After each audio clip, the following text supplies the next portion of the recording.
चलिए तो बढ़ते हैं अपने पहले प्रश्न की तरफ। एक सेकेंड। हाँ, तो हमारा पहला प्रश्न कह रहा है कि निम्नलिखित में से किसने न्याय की अवधारणा किस राजनीतिक विचारक विचारक के साथ सबसे ज्यादा जुड़ी हुई है? ये लॉक हैं, प्लेटो हैं, हॉब्स हैं, एक से अधिक, या इनमें से कोई नहीं? हमने आपको न्याय की अवधारणा पढ़ाई है, यानी कि जस्टिस की अवधारणा किस विचारक से सबसे ज्यादा जुड़ी हुई है, ये पूछ रहा है। ठीक है ना। बफरिंग हो रहा, अब नहीं होगा, है ना, थोड़ी देर रुक जाइए, नहीं होगा, है ना। तो बेसिकली ऐसे समझिए कि जो न्याय की अवधारणा है वो अगर जो हमने आपको पढ़ाया था तो कह रहा है कि सर्वाधिक किससे जुड़ा हुआ है। वैसे हम आधुनिक विचारक को जब पढ़ते हैं तो वैसे नाम आइजिया बर्लिन का आता है, लेकिन प्लेटो ने अपनी जो प्रसिद्ध किताब है द रिपब्लिक, इसमें न्याय की बहुत ही विस्तृत चर्चा की है। प्लेटो कहता है कि न्याय का अर्थ है कि व्यक्ति स्वभाव के अनुसार अपना कार्य करे, है ना। यहां पर ध्यान रखिएगा, ये कहां पर आएगा? प्लेटो। प्लेटो की कौन सी किताब है भाई? तो प्लेटो की किताब है रिपब्लिक, और रिपब्लिक के केंद्र में जो है वह न्याय की अवधारणा है। ठीक है ना। और न्याय का मतलब यहां पर प्लेटो ये बताता है कि हर व्यक्ति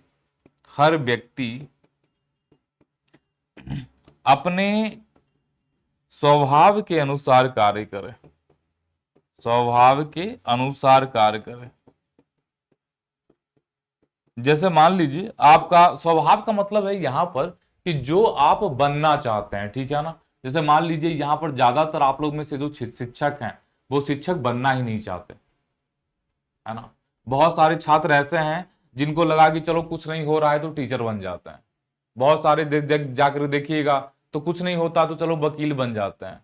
कुछ नहीं हो रहा है, चलो लाइफ में जो बनना चाह रहे हैं तो एक काम करते हैं कि वेटनरी का डॉक्टर बन जाते हैं, है ना। तो ये सारी चीजें आपकी ये कह रहा है कि ये गलत चीजें हैं। प्लेटो ये कह रहा है कि हमें वही करना चाहिए जो हम करना चाहते हैं। ठीक है ना। तो करेक्ट आंसर यहां पर आप बी दे दीजिएगा। अगले सवाल की तरफ बढ़िए। कह रहा है कि सकारात्मक स्वतंत्रता का समर्थन किसने किया था? आइजिया बर्लिन ने, टी एच ग्रीन ने, रॉबर्ट नॉजिक ने, एक से अधिक, या इनमें से कोई नहीं? सकारात्मक और नकारात्मक स्वतंत्रता हम आपको पढ़ा चुके थे और हमने पढ़ाया था कि सकारात्मक स्वतंत्रता को बेसिकली दो भागों में बांटने वाला जो हमारा विचारक है वैसे तो वो आइजिया बर्लिन है, लेकिन अगर हम टी एच ग्रीन को देखें तो ये सकारात्मक स्वतंत्रता की अवधारणा इन्होंने के द्वारा ही दी गई थी, जिसका अर्थ है कि व्यक्ति अपनी क्षमताओं का विकास के लिए राज्य से सहायता प्राप्त करेगा, है ना। आइजिया बर्लिन ने इसे फ्रीडम टू कहा, जबकि जबकि फ्रीडम फ्रॉम को नकारात्मक स्वतंत्रता कहा जाता है। तो ज्यादा उलझते नहीं है इसमें, सिंपली आप आंसर दीजिए, टी एच ग्रीन इसका करेक्ट आंसर हो जाएगा। ठीक है, आपको बनाना है, ये ऑलरेडी प्रैक्टिस सेट है आपका, है ना।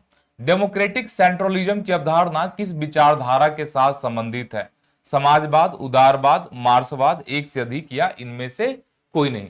जरा ध्यान से देखिएगा, डेमोक्रेटिक सेंट्रलिज्म की अवधारणा किससे संबंधित है? डेमोक्रेटिक सेंट्रलिज्म के द्वारा, डेमोक्रेटिक जो सेंट्रलिज्म है इसका विकास किया गया था, पता है किसके द्वारा? लेनिन के द्वारा।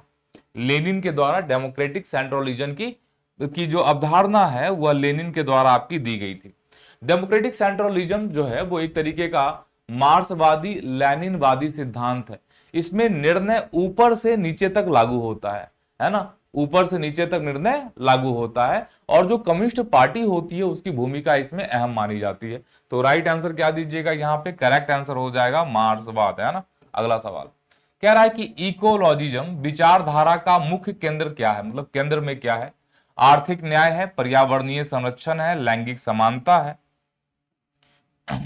और साथ में कह रहा है ये कि एक से अधिक, या इनमें से कोई नहीं? देखिए, आर्थिक न्याय तो बात करेगा आर्थिक समानता की, है ना। ये आर्थिक समानता की बात करता है। दूसरा हमें दिखाई देता है यहां पर पर्यावरणीय संरक्षण। इकोलॉजिज्म जो शब्द है इसी का मतलब होता है पर्यावरणीय, है ना। यानी पर्यावरणीय जो संरक्षण है वो इसके विचार में है। इसको हिंदी में पारिस्थितिकीवाद कहते हैं। यह एक राजनीतिक विचारधारा है जो प्रकृति और पर्यावरण को सर्वोच्च प्राथमिकता देता है। यह मानता है कि जो मानव है वो प्रकृति का हिस्सा है, शोषक नहीं है। ठीक है ना। तो करेक्ट आंसर क्या दीजिएगा यहाँ पर? बी आपका करेक्ट आंसर होना चाहिए। अगला सवाल, मल्टीकल्चरलिज्म यानी कि बहु संस्कृतिवाद का सिद्धांत किस बात पर जोर देता है? सांस्कृतिक समरूपता मतलब कि सबकी संस्कृति एक जैसा होना चाहिए। एक धर्मी राज्य मतलब राज्य का अपना एक धर्म होना चाहिए। सांस्कृतिक विविधता की स्वीकृति, जब हम कहते हैं मल्टीकल्चरलिज्म यानी कि बहुसंस्कृतिवाद, ये मानता है कि जो हमारा समाज है उसमें अलग अलग प्रकार की संस्कृतियां, धर्म और समुदायों को समान मान्यता और सम्मान मिलना चाहिए। इसके समर्थक कौन है भैया, इसके प्रतिपादक या समर्थक कह लें तो इसमें से नाम आता है विल किमलिका का, है ना, विल किमलिका का, विल किमलिका का नाम आता है, ठीक है ना। हमने पॉलिटिकल साइंस स्पेशल वाले बैच में ये सारी चीजें आपको पढ़ाई है। समानता यानी कि इक्वलिटी की कितनी प्रमुख प्रकार की अवधारणाएं होती हैं, एक, दो, तीन, एक से अधिक या इनमें से कोई नहीं। समानता कितने प्रकार का होता है, बहुत आसान सा सवाल है। हम जानते हैं कि समानता के वैसे तो कई प्रकार हैं, जैसे प्राकृतिक समानता, नागरिक समानता, राजनीतिक समानता, सामाजिक समानता, आर्थिक समानता, कानूनी समानता। यहां पर कंफ्यूज इससे मत कीजिएगा, ये नहीं पूछ रहा है ये कि प्रस्तावना में कितनी प्रकार की समानता की बात की गई है। ये पूछ रहा है समानता की प्रमुख अवधारणाएं कितनी होती हैं। तो समानता की बहुत सारी प्रमुख अवधारणाएं हैं। उत्तर हो जाएगा इसमें आपका, करेक्ट आंसर हो जाएगा हाँ, इसमें करेक्ट आंसर ई दे दीजिएगा, इनमें से कोई नहीं दे देना चाहिए, ठीक है ना। निम्नलिखित में से कौन न्याय का सिद्धांत से संबंधित है, ये है कार्ल मार्क्स, ये है रॉबर्ट नॉजिक, ये है जॉन रॉल्स, एक से अधिक या उनमें से कोई नहीं। देखिए क्वेश्चन सेम ही रह गया लेकिन यहां पर चीजें बदल गई है ना। यहां पर आपका ऑप्शन बदल दिया कि भैया न्याय के सिद्धांत से जो है वो कौन संबंधित है। हमने आपको बताई थी कि मॉडर्न टाइम में यानी कि आधुनिक टाइम में एक किताब लिखी गई थी 1971 में। बताइए किसकी किताब थी और किताब का नाम क्या था। किताब का नाम था the theory of justice, the theory of justice, ये था आपके किताब का नाम। और लिखा किसके गया था, ये जॉन रॉल्स के द्वारा लिखा गया था।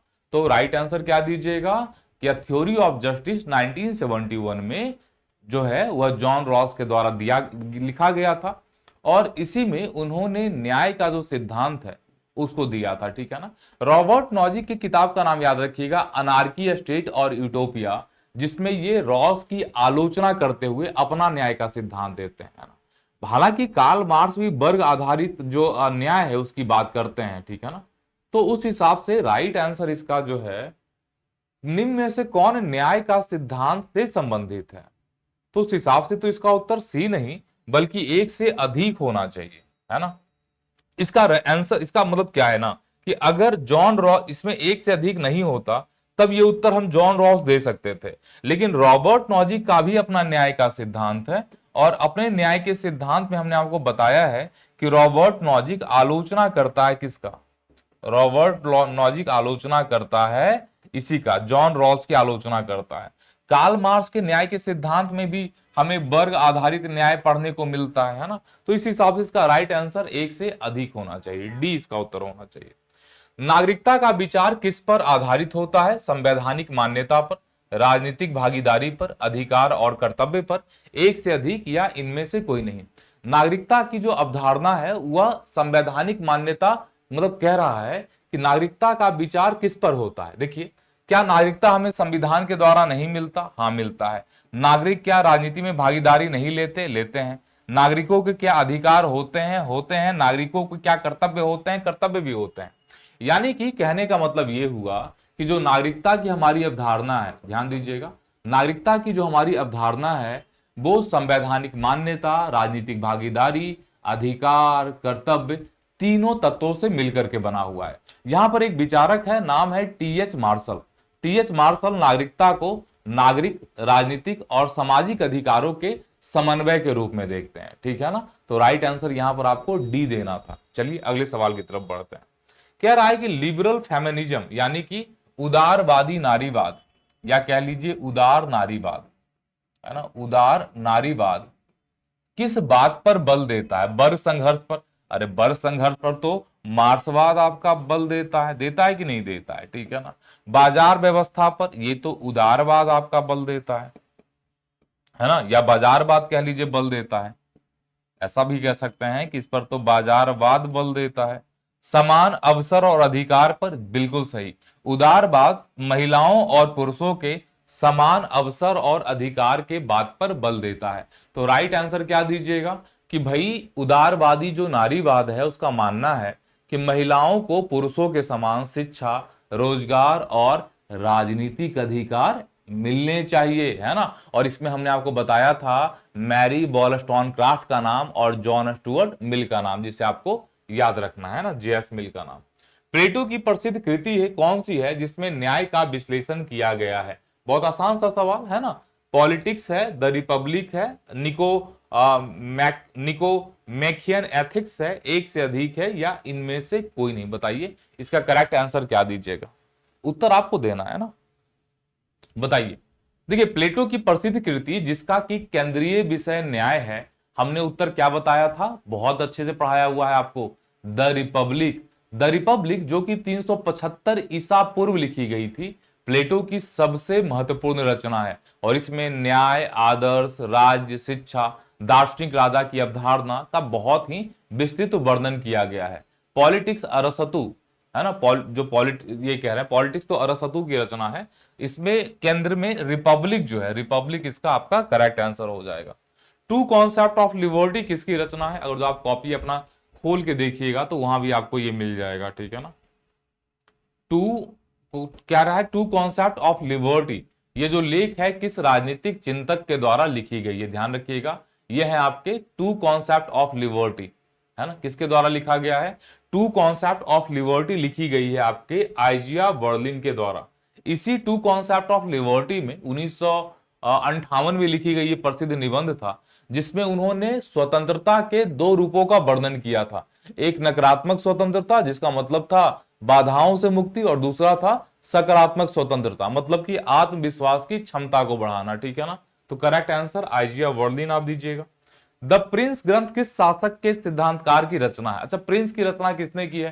काफी अच्छा हमने आपको पढ़ाया है। द प्रिंस लिखी गई थी 1513 में, है ना, 1513 में लिखी गई ये किताब है। किताब का नाम है द प्रिंस, यानी कि ये निकोलो मैकियावेली की प्रसिद्ध रचना है।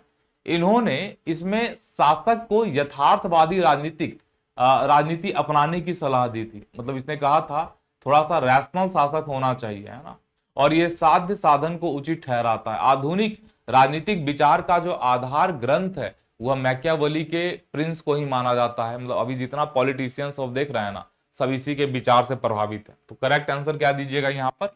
मैकियावेली आपका करेक्ट आंसर हो जाएगा। अगला सवाल, जॉन रॉल्स के न्याय के सिद्धांत में कौन से दो सिद्धांत मूल हैं? समानता और स्वतंत्रता, स्वतंत्रता और अंतर सिद्धांत, लोकतंत्र और साम्यवाद, एक से अधिक, या इनमें से कोई नहीं। जब हमने आपको बैच के अंदर जॉन रॉस पढ़ाया था तो हमने बताया था कि इसके दो सिद्धांत होते हैं, है ना। पहला स्वतंत्रता और अंतर सिद्धांत। रॉस के न्याय के दो सिद्धांत है। पहला क्या था? समान मूल स्वतंत्रता का सिद्धांत। इसका मतलब है कि सभी को समान नागरिक स्वतंत्रता मिले। और अंतर सिद्धांत का मतलब आर्थिक असमानता तभी उचित है जब वह सबसे वंचित वर्ग को लाभ पहुंचाए। इसको समझिए क्या है। जॉन रॉस ने कहा स्वतंत्रता का मतलब होगा कि सभी व्यक्ति स्वतंत्र हैं, है ना, जैसे कि हमारे यहां नागरिक स्वतंत्रता, नागरिक स्वतंत्रता, नागरिक स्वतंत्रता मतलब हर एक व्यक्ति को नागरिक स्वतंत्रता होगा। मतलब जैसे फंडामेंटल राइट देखते हैं वो हर एक नागरिक पर लागू होता है।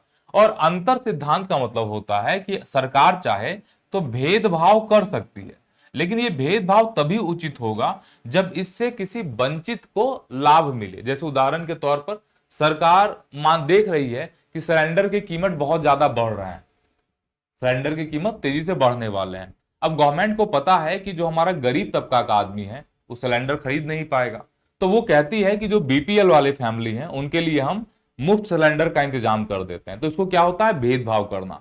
तो आर्थिक असमानता यानी आर्थिक भेदभाव किया जा सकता है जब वह सबसे वंचित वर्ग को अपना लाभ पहुंचाए, ठीक है ना, तब ऐसा किया जा सकता है। करेक्ट आंसर बी दीजिएगा। भारतीय संविधान सभा में संविधान का उद्देश्य प्रस्ताव किसने प्रस्तुत किया था? ऐसे भी सवाल आपको एग्जामिनेशन में मिले थे और हमने आपको पढ़ाया था कि जवाहरलाल नेहरू ने 13 दिसंबर 1946 को संविधान सभा में उद्देश्य प्रस्ताव यानी कि जो ऑब्जेक्टिव रिजोल्यूशन है इसको प्रस्तुत किया था। यही प्रस्ताव बाद में संविधान के प्रस्तावना का आधार बनी थी। करेक्ट आंसर क्या दीजिएगा? पंडित जवाहरलाल नेहरू। ठीक है। सत्ता की संप्रभुता की पारंपरिक परिभाषा किसके द्वारा दी गई? थॉमस हॉब्स हैं, लॉक हैं, जीन बोंदा है, एक से अधिक या इनमें से कोई नहीं। सत्ता की संप्रभुता, देखिए हमने आपको कई बार बताया है कि फ्रांसीसी विचारक हैं जीन बोंदा, इन्होंने 1576 में एक किताब लिखी थी जिसका नाम था six books of the Commonwealth. इसमें इन्होंने संप्रभुता की पारंपरिक और एक तरीके से कह सकते हैं व्यवस्थित परिभाषा इन्होंने दी थी, है ना। इनका कहना था कि संप्रभुता राज्य की सर्वोच्च, अस्थायी और असीमित शक्ति है। तो ये बात कौन कहता है? कौन कहता है? जीन बोंदा कहता है। जीन बोंदा कहां का? फ्रांस का, है ना। Six books of the Commonwealth, ये सवाल आपसे एग्जाम में इस बार पूछा जा सकता है ना। Six books of the Commonwealth, ठीक है। चलिए, फ्रांज फैनन किस विचारधारा के साथ जुड़ा हुआ? वन लाइनर सवाल है, ये सब सवाल आपके एग्जामिनेशन में आ सकते हैं। हालांकि ऐसे सवाल बहुत ज्यादा नहीं आएंगे, इक्का दुक्का ही आएंगे, लेकिन हमारा ये लक्ष्य है कि किसी भी हाल में हम आपका स्कोर 35 प्लस से ऊपर होना चाहिए, यानी कि इक्का दुक्का क्वेश्चन को भी छोड़ने की कोई गुंजाइश नहीं होनी चाहिए। फ्रांज फैनन है, समझिए इसके बारे में, ये एक किताब लिखता है जैसे the breed of the earth इसका किताब है, बहुत फेमस इसका एक किताब है ब्लैक स्किन व्हाइट मास्क, ठीक है ना, याद रखिएगा। और ये इसका किताब है black skin white mask, white mask. मतलब ये फ्रांज फैनन के बारे में पढ़िएगा तो बड़ा दिलचस्प आदमी था, ठीक है ना। इसने एक बहुत अच्छी बात लिखी, है ना। इसने बेसिकली उपनिवेशवाद के खिलाफ लिखा। इसने एक बात लिखी, जैसे एग्जाम्पल के तौर पर भारत को ले लीजिए। इसका कहना था कि भारत में अंग्रेजों के आने से पहले काले और गोरे में भेदभाव नहीं था। भारत की एक ऐसी धरती है जहां कोई बहुत ज्यादा गोरा था, कोई सांवला था और कोई काला था, ठीक है ना। और इन तीनों में कोई भेदभाव नहीं होता था भारत में, कलर के आधार पर कभी भेदभाव नहीं हुआ। जब अंग्रेज भारत आए तो चूंकि अंग्रेज गोरे थे तो उनको अपने आप को सर्वश्रेष्ठ दिखाना था, बढ़िया दिखाना था। तो उन्होंने ये बता दिया कि गोरे लोग जो होते हैं वो ज्यादा समझदार होते हैं और जो सांवले और काले लोग होते हैं वो कम समझदार होते हैं, गोरे लोग महान होते हैं। और अंग्रेजों के जाने के बाद भी ये जो विचारधारा है, फ्रांज फैनन कहते हैं कि भारतीयों के दिमाग में बैठा हुआ है, और यही कारण है कि हर भारतीय अपने आप को गोरा दिखाना चाहता है। तो यह एक प्रकार का क्या है? संक्रमण है, ठीक है ना, जो अभी तक भारतीयों के दिमाग से नहीं निकला है। अगला सवाल, ग्राम सभा शब्द निम्नलिखित में से किस संविधान संशोधन अधिनियम के द्वारा आपका जोड़ा गया था? ग्राम सभा शब्द कैसे जोड़ा गया था? बहुत आसान सा सवाल नहीं है। 73वां संविधान संशोधन साल 1992 में हुआ था। इसी के द्वारा पंचायती राज को संवैधानिक दर्जा दिया गया था और ग्राम सभा को जोड़ा गया था। ग्राम सभा जो शब्द है वो आपके आर्टिकल 243 ए में है ना, याद रखिएगा, इन सब चीजों को पूछा जाएगा। चलिए अगला सवाल देखिए,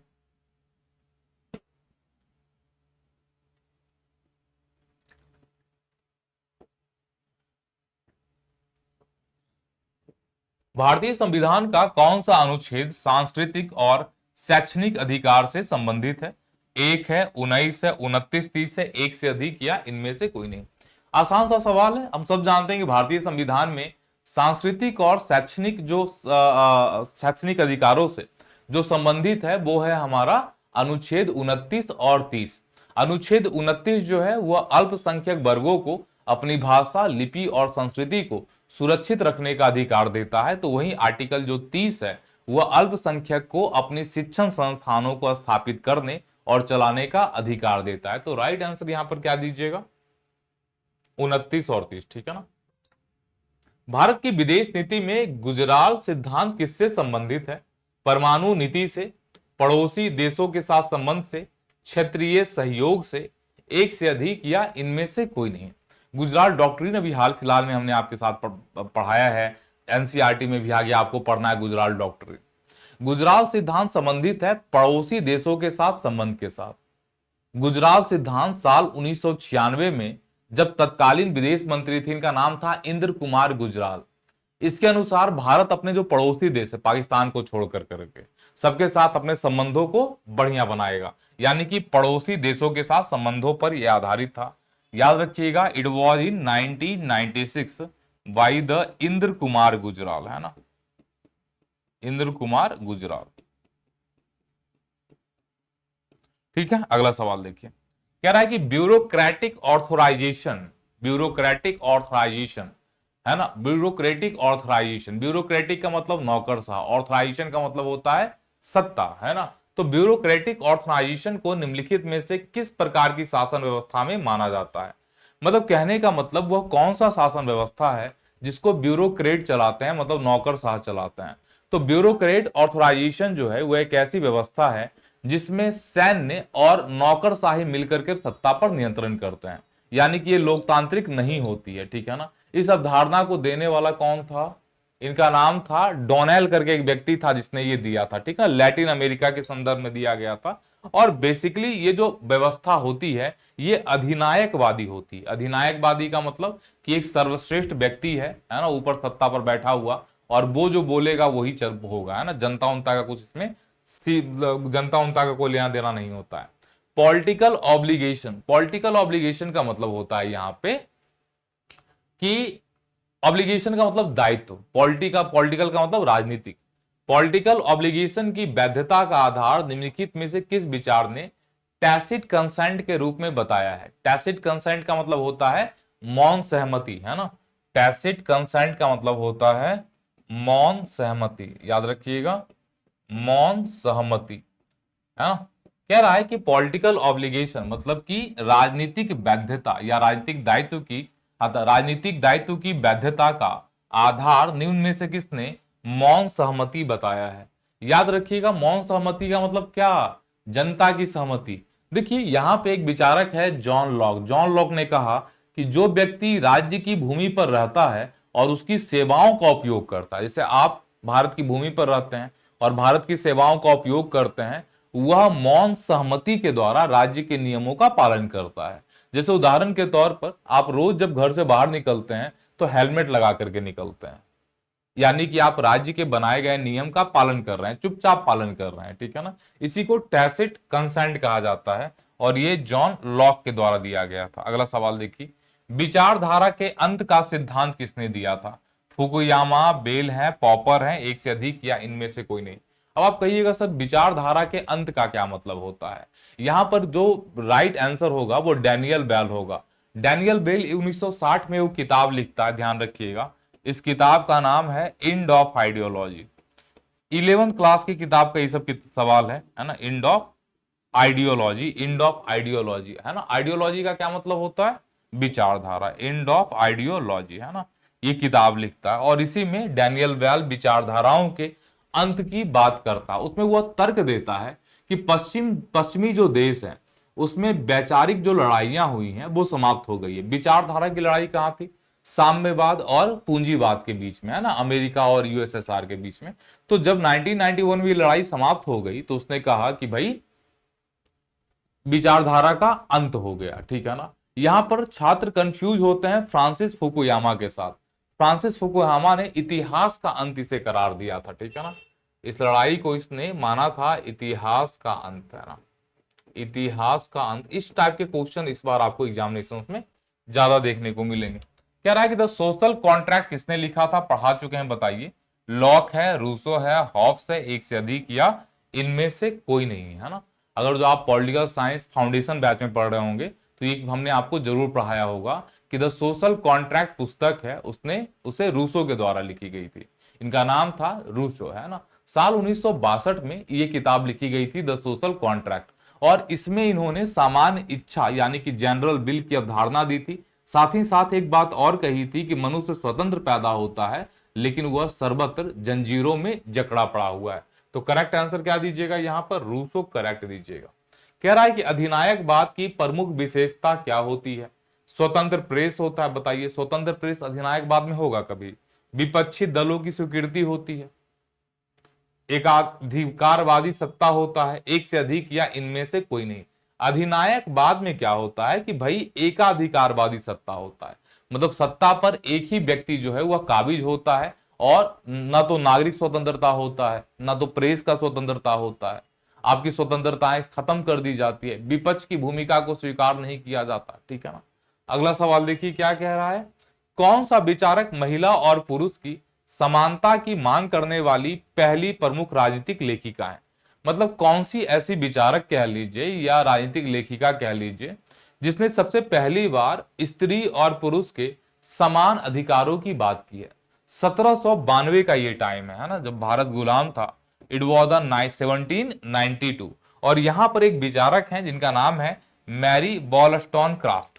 इन्होंने एक किताब लिखी थी, इसका नाम था a vindication of the rights of women. इस किताब का नाम था, है ना, क्या नाम था? अ विंडिकेशन, याद रखिएगा, a vindication of rights of women. और इस किताब में मैरी वॉलस्टोनक्राफ्ट ने सबसे पहली बार महिला और पुरुष को जो है वह सेम अधिकारों की मांग की थी, जैसे कि समान शिक्षा का अधिकार, बाकी सारे अधिकार की बात की गई थी। ठीक है ना। चलिए अगला सवाल क्या है? Dictatorship of the proletariat. Proletariat का मतलब होता है सर्वहारा, है ना, इसका मतलब होता है सर्वहारा, या हिंदी में लिख देते हैं, इसको कहते हैं सर्वहारा का अधिनायकवाद। हिंदी में लिखेंगे सर्वहारा का अधिनायकवाद। सर्वहारा का अधिनायकवाद का उल्लेख किस विचारधारा में है? उदारवाद में, पूंजीवाद में, मार्क्सवाद में, एक से अधिक, या इनमें से कोई नहीं। सर्वहारा का अधिनायकवाद, आप बिना पढ़े भी इसको बना सकते हैं। हमने क्या बताया था कि सर्वहारा और बुजुर्गा वर्ग जो है वो किससे संबंधित है? तो हमने पढ़ाया था कि कार्ल मार्क्स के अनुसार पूंजीवाद जब खत्म हो जाएगा तो एक संक्रमण काल आएगा, और इस संक्रमण काल में, मतलब ऐसे समझिए इनका क्या मानना था, क्या है ये, जैसे कार्ल मार्क्स ये जानते थे कि मानते हैं कि पूंजीवाद का विनाश होगा, पूंजीवाद का खात्मा होगा। पूंजीवाद के खात्मे के बाद सर्वहारा का अधिनायकवाद आएगा, अधिनायकवाद आएगा।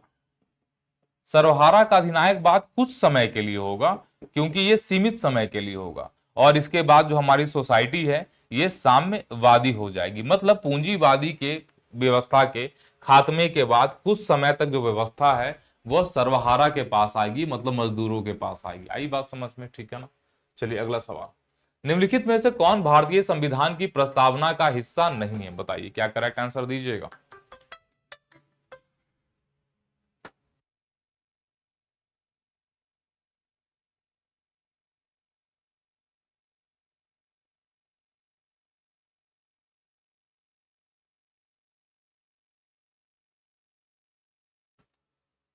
ठीक है ना। कह रहा है निम्नलिखित में से कौन भारतीय संविधान की प्रस्तावना का हिस्सा नहीं है? पंथनिरपेक्ष भी है, समाजवाद भी है, लेकिन भारत की प्रस्तावना में कहीं भी धर्म जैसा कोई चीज हमारा नहीं आया है। करेक्ट आंसर आंख बंद करके सीधे दीजिए। राइट ऑफ कॉन्स्टिट्यूशनल रिमेडीज किस पुस्तक में है? इसे संविधान की आत्मा कहा जाता है।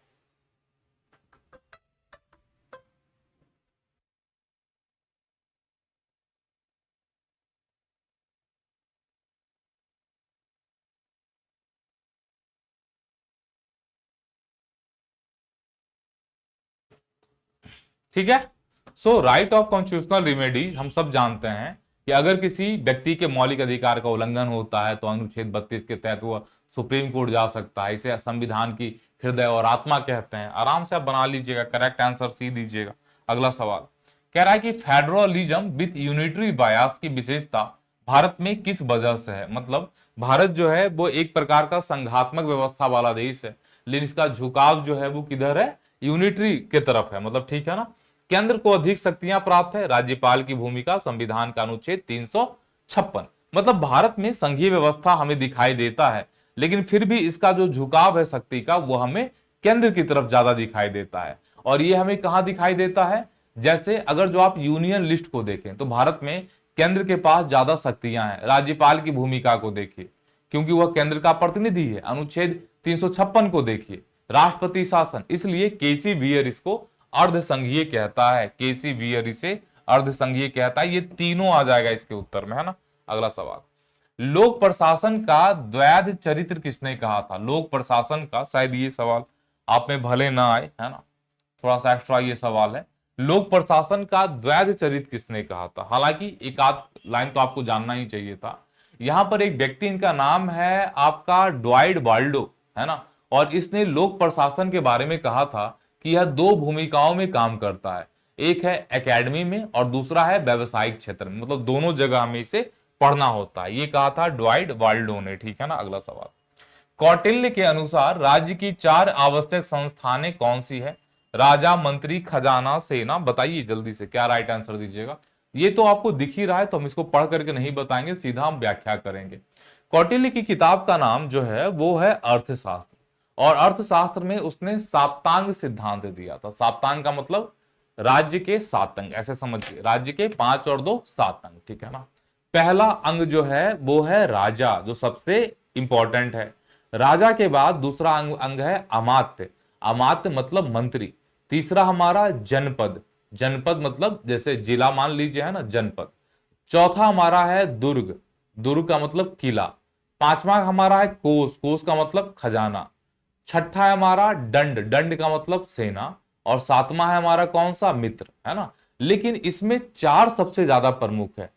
ये कहता है कौटिल्य कि 7 तो है लेकिन 4 इसमें सबसे ज्यादा प्रमुख है। पहला है राजा, दूसरा है मंत्री, तीसरा है खजाना और चौथा है सेना। यानी राजा, मंत्री, खजाना और सेना। राजा, मंत्री, खजाना और सेना, करेक्ट आंसर दिया है बहुत सारे लोगों ने, जैसे सीता कुमारी मंडल ने करेक्ट आंसर दिया है। निम्न में से कौन सी अवधारणा इकोलॉजिकल जस्टिस के साथ जुड़ी हुई है? इकोलॉजिकल जस्टिस का मतलब क्या होता है, सबसे पहले ये समझिए। इकोलॉजिकल जस्टिस का मतलब होता है कि वर्तमान, इकोलॉजिकल जस्टिस ये कहता है, इसको कहते हैं हिंदी में पारिस्थितिकी न्याय, कि भैया हम चीजों का यानी प्राकृतिक संसाधनों का उतना ही प्रयोग करें ताकि जो भविष्य में आने वाली जो हमारी पीढ़ी है उनको दिक्कतों का सामना ना करना पड़े, है ना। इसको कहते हैं सस्टेनेबल डेवलपमेंट। सस्टेनेबल डेवलपमेंट का मतलब होता है कि आप किसी चीज का उतना ही प्रयोग करें जितना कि आपको बाद में ना करना पड़े, मतलब बाद के जो बाद में क्या कहते हैं उसको, बाद की जो हमारी आबादी है उनको कोई दिक्कत ना हो, ठीक है ना। चलिए अगले सवाल की तरफ बढ़े। आइडियोलॉजिकल स्टेट एपरेटस की संकल्पना किसने दी थी? यहां पर कुछ चीजों का आइडियोलॉजिकल अपरेटस है ना, आइडियोलॉजिकल स्टेट एपरेटस, ठीक है ना। ये सवाल भी थोड़ा सा लुई अल्थुजियर के द्वारा ही दिया गया था और कहा था कि राज्य जो है वो 2 तरीके से नियंत्रण करता है, ठीक है ना। पुलिस और सेना के द्वारा नियंत्रित करता है, स्कूल, मीडिया और परिवार के द्वारा नियंत्रण करता है। इसका मतलब होता है कि बताइए विचारधाराओं के द्वारा राज्य कैसे नियंत्रित करता है, इसकी संकल्पना लुई अल्थुजियर ने दी थी। जैसे एग्जाम्पल के तौर पर अभी आपने नोटबंदी को लेकर करके आप सब बहुत ज्यादा मोदी जी को क्रिटिसाइज कर रहे थे कि मोदी जी ने नोटबंदी करके कितना दौड़ा दिया, काला धन भी वापस देश में नहीं आया। तो अभी आपका धुरंधर 2 मूवी आ गया, उसमें दिखाया गया कि भाई नोटबंदी क्यों किया गया था। अब उसमें सच्चाई है या नहीं, लेकिन एक तरीके से बहुत सारे जो आलोचक थे उनका मन, उनका जो बोली है वो सरकार ने वहां पर बंद करवा दिया, उनका मुंह बंद करवा दिया। अब लोग मानने लगे कि अच्छा इसके कारण से बंद की गई थी, मोदी तो बहुत महान है ना। यानी कि जो सरकार है वो हम पर नियंत्रण करती है, स्कूल के द्वारा, मीडिया के द्वारा, फिल्मों के द्वारा, इत्यादि इत्यादि। इसको लुई अल्थुजियर ने दिया था। स्वदेशी समाजवाद का विचार जो है, इंपॉर्टेंट सवाल है, ध्यान रखिएगा। स्वदेशी समाजवाद का विचार किस भारतीय विचारक से संबंधित है? स्वदेशी समाजवाद आपका है क्या भैया? देखिए यहां पर स्वदेशी, स्वदेश को सबसे ज्यादा मानने वाले कौन थे? तो महात्मा गांधी।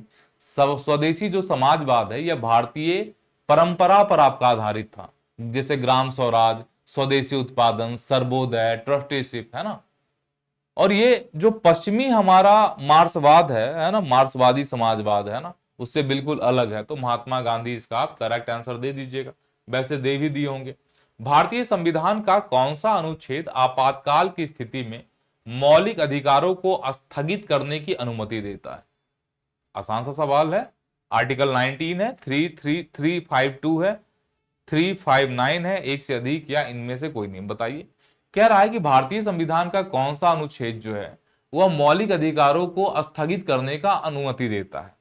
बताइए। ये आर्टिकल है 359, है ना, आर्टिकल 359। क्या कहता है आर्टिकल 359?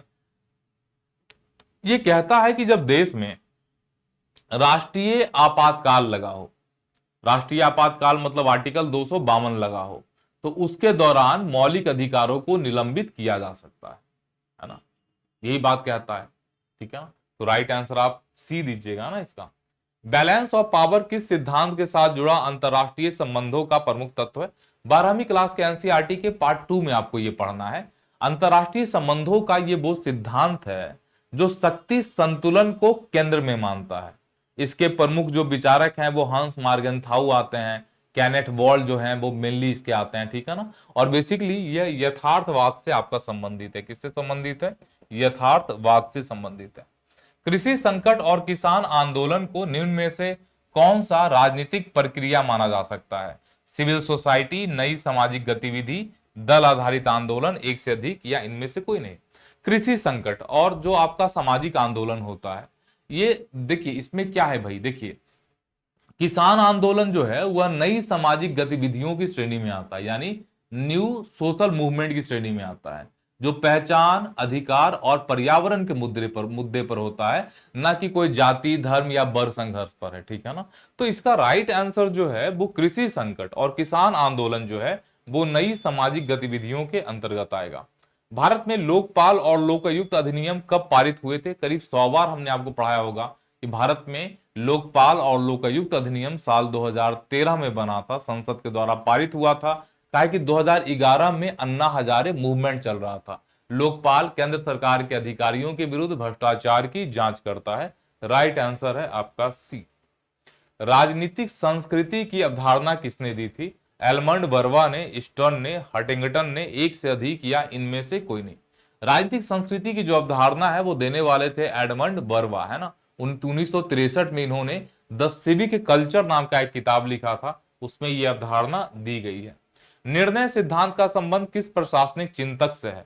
निर्णय सिद्धांत हमें लोक प्रशासन में तो वैसे पढ़ना होता है, तो आपके सवाल में ये नहीं आएगा मेरे ख्याल से, है ना। निर्णय सिद्धांत की जो व्याख्या है वो हर्बर्ट साइमन के द्वारा की गई। तो कुछ किताब जो है, कुछ क्वेश्चन जो है इसमें हम देख रहे हैं कि 2-3 क्वेश्चन जो है वो आउट ऑफ हमें सिलेबस दिखाई दे रहा है। ठीक है ना, तो it's all about the 40 question. आपके 40 क्वेश्चन का डिस्कशन हो गया, यहाँ 39 लिखा हुआ है, लेकिन बीच में एक पर मार्क्स नहीं था, तो उसके कारण से 40 क्वेश्चन आपका पूरा हो गया। सेट 7 हमारा हो गया।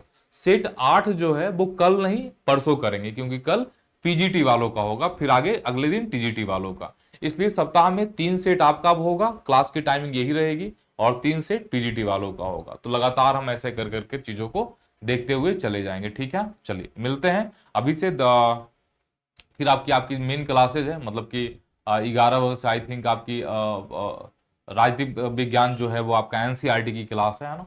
मिलते हैं एनसीईआरटी की क्लास में। 22 आपका सही है, ठीक है। 20 प्लस अगर जो मार्क्स आ रहे हैं तो गुड है, कोई दिक्कत नहीं है। ठीक है, बाकी अगले सेट 8 के साथ मिलेंगे आपके साथ परसों, और एनसीईआरटी के साथ मिलते हैं 10 मिनट के बाद। ठीक है ना।